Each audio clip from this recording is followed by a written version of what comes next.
अच्छा, on passive का जब भी जिक्र आता है जी सर। तो जहन में यही ख्याल आता है सॉफ्टवेयर। ठीक है। अब जब सॉफ्टवेयर का जिक्र आता है तो फिर अब हम जैसे सुन रहे हैं कि ये जो लॉन्च हो रही है, बीटा बीटा टेस्टिंग क्या होती है, तो इसको जरा सा बताएं कि बीटा टेस्टिंग को हम किस तरह समझेंगे, क्या है ये। जी सर, जी जी। अब एक जब सर एक सॉफ्टवेयर बनता है ना, अब सॉफ्टवेयर बनाने की एक सर बहुत बड़ी एक प्रोसेस होता है सर। सॉफ्टवेयर एक दिन में नहीं बनता सर, सबसे पहली बात तो है। इसको बनाने के लिए कई बार 1 साल, 2 साल, 10 साल और 15 साल भी लग जाती है एक सॉफ्टवेयर बनाने को। अब बात है कि ये बीटा टेस्टिंग क्या है, एक सॉफ्टवेयर बनाने की बीटा टेस्टिंग की बात आने से पहले मैं थोड़ा सा बताना चाहूंगा आपको कि जो सॉफ्टवेयर है ना सर, सॉफ्टवेयर को बनाने के लिए से पहले क्या होता है, इसकी एक साइकिल होती है, उसको बोलते हैं हम SDLC, software development life cycle. जब भी कोई सॉफ्टवेयर बनता है तो सबसे पहले जैसे मान लो आपका कोई जैसे आपका HR से रिलेटेड है, तो आपको पता है कि मेरे ऑर्गेनाइजेशन के लिए मुझे एक ऐसा सॉफ्टवेयर चाहिए, उसमें लोगों की अटेंडेंस भी हो, पेरोल भी उसमें हो, ठीक है सर, ओवर टाइम जो करे उसका भी कैलकुलेशन ऑटोमेटिकली हो, मतलब जो जो आपकी नीड है उस तरीके का आपको सॉफ्टवेयर चाहिए। पर क्या है, आप सॉफ्टवेयर बनाने तो आते नहीं है, तो आप क्या करेंगे, हायर करेंगे कोई IT कंपनी को, लाइक ऑन पैसिव। ठीक है सर। तो वहां पे क्या होगा, सबसे पहले आपसे पूछी जाएगी आपकी रिक्वायरमेंट क्या है, कि आपको चाहिए क्या। ठीक है सर। पहले आपसे रिक्वायरमेंट लेंगे कि आप चाह रहे हैं कि ये मेरे सॉफ्टवेयर में ये फीचर्स होने चाहिए। जी। उसके बाद होगी उसकी डिजाइनिंग सर। डिजाइनिंग का मतलब है, जैसे अभी हमारा ये इंटरफेस है, जूम का इंटरफेस है, इसमें देखो कैसा डिजाइन किया हुआ है, ये एक इंटरफेस डिजाइनिंग होगी। फिर डिजाइनिंग के बाद क्या होता है, जो असली फेज होता है, इसके बाद कोडिंग। कोडिंग में सॉफ्टवेयर इंजीनियर क्या करता है, कोड करता है, टोटल कोडिंग करेगा, आपके सॉफ्टवेयर को बनाने की जो आपकी रिक्वायरमेंट है उसकी कोडिंग करना स्टार्ट करेगा। जैसे वो भी लैंग्वेजेस होती है, इसकी अलग अलग लैंग्वेजेस होती है, जैसे वेबसाइट के लिए जैसे HTML वगैरह यूज होती है सर, जैसे .NET होती है, जावा है, मतलब अलग अलग लैंग्वेजेस जिसके द्वारा कोडिंग वगैरह किया जाता है। फिर कोडिंग करने के बाद क्या किया जाता है सर, फिर जाता है वो कोडिंग के बाद टेस्टिंग में जाता है हमारा सॉफ्टवेयर। कहने का मतलब क्या है, एक बार सॉफ्टवेयर जो बनाया उसको डायरेक्ट मार्केट में लॉन्च नहीं करते, लॉन्च करने से पहले उसके टेस्टिंग की जाती है।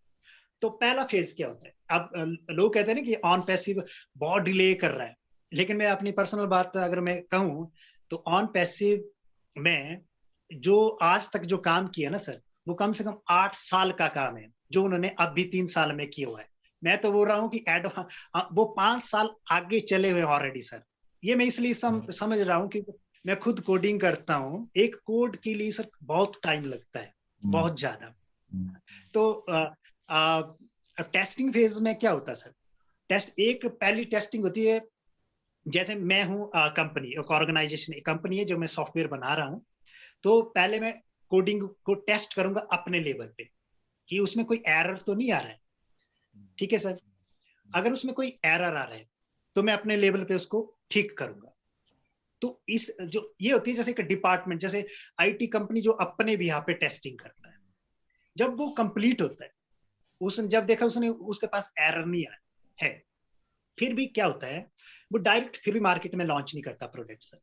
उससे पहले वो क्या करता है, कई बार ऐसा होता है कि हम टेस्ट कर रहे हैं तो कई एरर ऐसे होते हैं जो हमें नजर ही नहीं आए, फिर बाद में ऐसा पता चले लॉन्च कर दिया और बाद में बहुत सारे एरर आ रहे हैं, तो क्या हुआ, तो प्रोडक्ट की क्वालिटी जीरो हो जाती है। क्योंकि डिजिटल प्रोडक्ट है ना सर, लोग तो तभी खरीदेंगे ना अगर उसमें अगर एरर ना हो तभी। फिर क्या होता है जी, वो अल्फा टेस्टिंग हुई, मतलब स्टार्टिंग की जो क्या होती है सर, वो अल्फा टेस्टिंग हुई। अल्फा टेस्टिंग के बाद क्या होता है, उसके बाद जाती है सर जो टेस्टिंग है, हर एक यूनिट टेस्टिंग ये होती है सर। बीटा टेस्टिंग का नंबर बहुत आगे आता है सर, यूनिट टेस्टिंग होती है। यूनिट टेस्टिंग का मतलब क्या होता है, चलो एक एग्जांपल देता हूँ मैं सर, एक एग्जांपल में ना ज्यादा क्लियर हो जाता है, टेक्निकली में क्या ऊपर से भी चला जाता है। जैसे मान लो सर आजकल ATM मशीन है, जैसे सर ATM में क्या है, हम जैसे मान लो पैसे निकालते हैं, ठीक है, ATM मशीन क्या एक हार्डवेयर है हमारे लिए, और ATM मशीन के अंदर जो इंटरफेस जो प्रोवाइड किया है वो है उसका सॉफ्टवेयर। ठीक है सर। अब क्या है, अब मान लो मैं एटीएम में कार्ड इंसर्ट कर रहा हूँ, वहां पे वो जो भी पूछ रहा है वहां पे, वो बोल रहा है कि आप पिन डालिए, पिन डालते हैं ना सर, उसमें आगे पिन डालने के बाद क्या होता है, एक इंटरफेस खुलता है। जैसे आप पैसे को विड्रॉ करना चाहते हैं, डिपॉजिट करना चाह रहे हैं, देखा होगा आपने कि पिन चेंज करना चाह रहे हैं या फंड ट्रांसफर करना चाह रहे हैं, ये क्या है, सभी अलग अलग मॉड्यूल है सर। इन मॉड्यूल को मिला के बन गया एक एटीएम का सॉफ्टवेयर। ये मान के चलो एटीएम का सॉफ्टवेयर है, उसके अंदर अलग अलग यूनिट है, एक विड्रॉ का है, एक डिपॉजिट का है, इस तरीके से सर, है ना। अब क्या होगा, सबसे पहले विड्रॉ विड्रॉ का जो फंक्शन है उसके ऊपर जैसे वो काम करेंगे, काम का कहने का मतलब कोडिंग करेंगे। कोडिंग का मतलब है कि जैसे कोई विड्रॉ करता है, विड्रॉ करने के बाद क्या वो जब पैसे उसके जब निकल रहे हैं उसके बाद क्या होना चाहिए, क्या उसका बैंक जो जो टोटल बैलेंस है वो ऑटोमेटिकली उसके बाद ऑटोमेशन में जाना चाहिए। ऑटोमेटिक ऑटोमेशन का मतलब है कि आपका बैलेंस भी तो डिटेक्ट होना चाहिए, ठीक है सर। अगर मान लीजिए आप पैसे निकल गए, बैलेंस उतना रहा है, तो सॉफ्टवेयर तो गलत हुआ ना, हुआ कि नहीं, टोटल कितना लॉस होगा। तो ये चीजें टेस्टिंग एक एक फेज की करनी पड़ती है कि जैसे पैसे जब जमा किया, डिपॉजिट किया, तो डिपॉजिट करने के बाद क्या उसका टोटल बैलेंस बढ़ रहा है कि नहीं बढ़ रहा है। अगर बढ़ रहा है दैट मीन वो टेस्टिंग ठीक हुई। तो पहले वो विड्रॉल वाले की टेस्टिंग करेंगे, क्या सही चल रहा है कि नहीं। फिर डिपॉजिट वाले की, इसी तरीके से फंड ट्रांसफर कर रहे हैं उस मॉड्यूल की टेस्टिंग करेंगे। ये भी सर अलग अलग यूनिट टेस्टिंग है। यूनिट मतलब जितने भी उसमें देखोगे आपने अंदर कितने मॉड्यूल्स है, हर एक अलग अलग मॉड्यूल है। उन मॉड्यूल्स को हम बेसिकली क्या बोलते हैं, उन मॉड्यूल्स को, इन मॉड्यूल को मिला के बना सॉफ्टवेयर, ठीक है। लेकिन हर एक एक चीज को जब हम टेस्ट कर रहे हैं उसको बोला हमने सर यूनिट टेस्टिंग, ठीक है सर।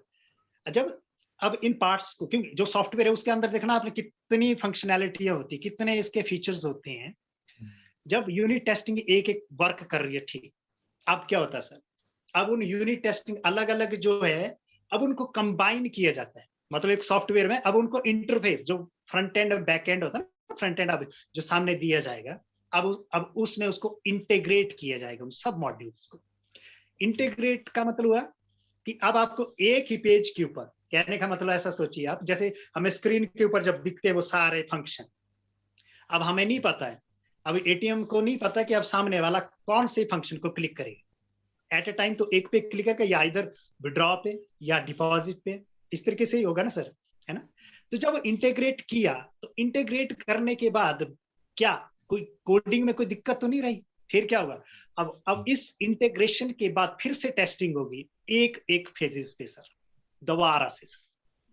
इसमें बहुत वक्त लगता है सर। कोडिंग तक तो आसान है, जैसे आसान तो नहीं, कहने का मतलब है एक प्रोसेस चला, टेस्टिंग में एक एक चीज क्या वो वर्क कर रहा है कि नहीं कर रहा है। क्योंकि सर एक सॉफ्टवेयर में थोड़ा सा एरर हुआ तो कंपनी को लाखों करोड़ों का नुकसान होता है। इसलिए मार्केट में लॉन्च करने से पहले उनको पहले प्रोडक्ट को एरर फ्री रखना पड़ता है, उसमें एरर नहीं आने चाहिए। तो आप समझ रहे होंगे बात की, जब एक सॉफ्टवेयर जब हम बनाते हैं तो यूनिट टेस्टिंग हुई, फिर उसको इंटीग्रेट किया, फिर इंटीग्रेशन करने के बाद जब हमने उनको जोड़ा फिर उसकी टेस्टिंग करते हैं। फिर जब उनको लगता कि ओके रिपोर्ट है, ये हुआ उनके लेवल पे टेस्टिंग सर। अब क्योंकि सॉफ्टवेयर कंपनी में क्या होते हैं, अलग अलग एम्प्लॉय होते हैं। जैसे सॉफ्टवेयर इंजीनियर जो है वो सॉफ्टवेयर बनाएगा, जो डाटाबेस डीबीए हो गए वो डाटाबेस को हैंडल करेंगे। इसी तरीके से टेस्टर होते हैं, पोस्ट ही होती है सर, पोस्ट ही होती है, जॉब ही होती है उनकी टेस्टिंग ही करनी है, ठीक है सर। तब क्या होता है, जब उनको लगता है कि प्रोडक्ट ओके, तब उसके बाद वो क्या करते हैं, उस प्रोडक्ट को फाइनल लॉन्च के लिए नहीं भेजते हैं। जैसे लॉन्चिंग से पहले अब क्या होता है, अब जाएंगे बीटा टेस्टिंग की फेजेस में सर। जो अभी आप बात है बीटा टेस्टिंग से पहले मैंने इसलिए समझाया, इसलिए मैं कहना चाह रहा था क्योंकि बीटा टेस्टिंग से पहले इतना प्रोसेस तो करना पड़ता है, तब जाके आएगा सर बीटा टेस्टिंग। अब बीटा टेस्टिंग में कौन होते हैं सर, बीटा टेस्टिंग में उसमें कंपनी वाला नहीं होगा, जो सॉफ्टवेयर बनाते हैं ना वो उसको टेस्ट नहीं करेंगे, उसको करेगा एंड यूजर। एंड यूजर का मतलब है हम लोग उनको यूज करेंगे, कस्टमर नहीं। जैसे जो उनके रेगुलर कस्टमर है बोलेंगे कि यार इन प्रोडक्ट्स को आप मेरे बिहाफ पे चेक कीजिए, कोई एरर तो नहीं है। अगर आपको लगता है कोई एरर है तो हमें रिपोर्ट कीजिए, ठीक है सर। तो वैसे ही अगर उनको लगता है वहां पे एरर आ रहे हैं, तब क्या होगा, फिर वो एरर वो बताएंगे कि हमें इस फंक्शन पे, मान लो जैसे एटीएम में विड्रॉल फंक्शन सही चल रहा है, डिपॉजिट में दिक्कत आ रहा है। अब वो बोल रहे कि डिपॉजिट तो हम जब कर रहे हैं तो मुझे स्लिप नहीं मिल रही है, मतलब जो स्क्रीन करके रिसिप्ट नहीं मिल रही है, ऐसे एरर। हाँ, तब वो कह सकते हैं ना कि हाँ ये भी तो एक एरर ही है, रिसिप्ट भी तो आनी चाहिए थी डिपॉजिट करने के बाद। तब वो वापिस भेजेंगे, फिर जाएगा सर जीरो लेवल पे कोडर के पास कि ये प्रॉब्लम आई, फिर वो वहां पे दोबारा उसकी कोडिंग करेगा, फिर उसी प्रोसेस से गुजरेगा सर यूनिट टेस्टिंग में, फिर इंटीग्रेशन में, फिर जाके दोबारा से बीटा टेस्टिंग में।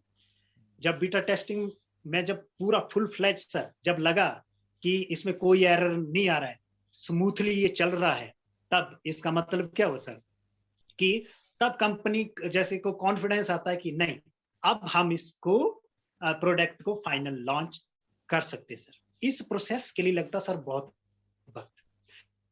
तभी तो मैं बोलता हूँ कि ऑन पैसिव ने 8 साल का काम अभी 3 साल में ही कर दिया है, हम 5 साल आगे हैं। उन लोगों के लिए लेट है जिसको इसके बारे में सर अभी नॉलेज नहीं है सर। तो अब देखो मुझे बोलते बोलते समझाने में इतना वक्त लग रहा है, उनको तो प्रैक्टिकली ये चीजें करनी है सर। जी जी, होता है कि नहीं सर? बिल्कुल। जी, तो मैं ऐसे ओवरव्यू में आपको समझाया जस्ट। अगर इसी पे बात करनी है तो 2 दिन लग जाएंगे हमें सिर्फ टेस्टिंग और बीटा टेस्टिंग को इसी को एक्सप्लेन करने के लिए सर। एक्सप्लेन करने में, सही सही।